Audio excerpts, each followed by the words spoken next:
Scene 1. The landscapes shift gracefully across the screen. Vast deserts, verdant forests, majestic mountains and winding rivers. A golden light encompasses the throne of an ethereal king, representing the divine potential within humanity. Imagine a tapestry woven not with thread, but with the shared wisdom of generations past and present. The King of the Kingdom of God speaks with profound depth. Each thread symbolizes a tradition, a heritage, an insight. Together, they form a masterpiece of human understanding. The foundation of this masterpiece lies in a simple yet potent truth.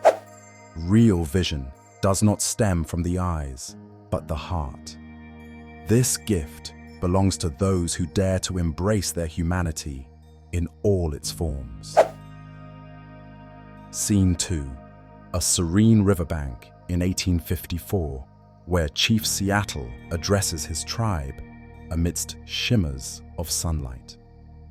Chief Seattle stands tall, his voice a blend of strength and sorrow.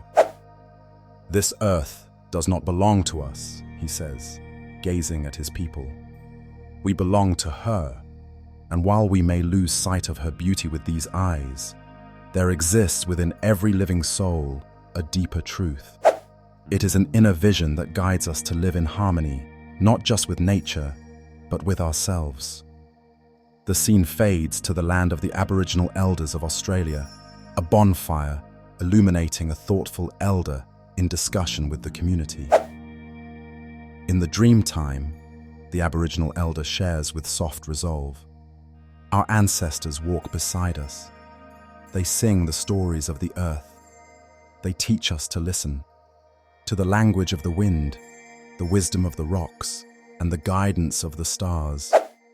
True vision, he stresses, is to understand this spirit connection, to know that long after sight fades, the heart still perceives. Scene 3. A tranquil room adorned with intricate Islamic calligraphy as Imam al-Ghazali addresses a group of eager learners. "Dear friends," the soft yet firm voice of Imam al-Ghazali fills the room. "Do not be blinded by physical sight alone. Spiritual acuity is far superior.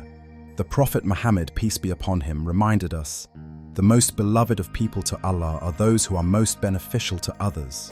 The deeper meaning here is the vision of one's soul to see beyond divisions, to nurture kindness among all of God's creatures, for they, like us, are manifestations of His work." Scene 4. A temple adorned with gold filigree reflects the morning sun as the Buddha sits beneath a Bodhi tree.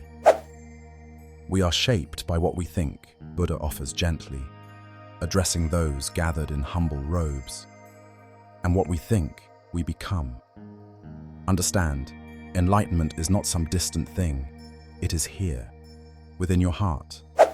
But you must nurture this inner sight, not with your eyes, but through wisdom and compassion. Only then will you journey from illusion to truth." Scene 5. A montage of diverse cultures singing, praying, and meditating. The golden throne of the king reappears. "So hear my words," the king's voice resounds with vigor. "Across faiths and philosophies, the message remains. There is a greater realm unseen by mortal eyes. It is a vision of the human spirit, the boundless capacity for love, understanding, harmony, and hope. You are the salt of the earth, enriched by the diversity of your thoughts, united in the strength of your compassion. Embrace this vision, and you will see, not with sight, but with truth." The screen fades to black as the soothing music crescendos to a gentle halt.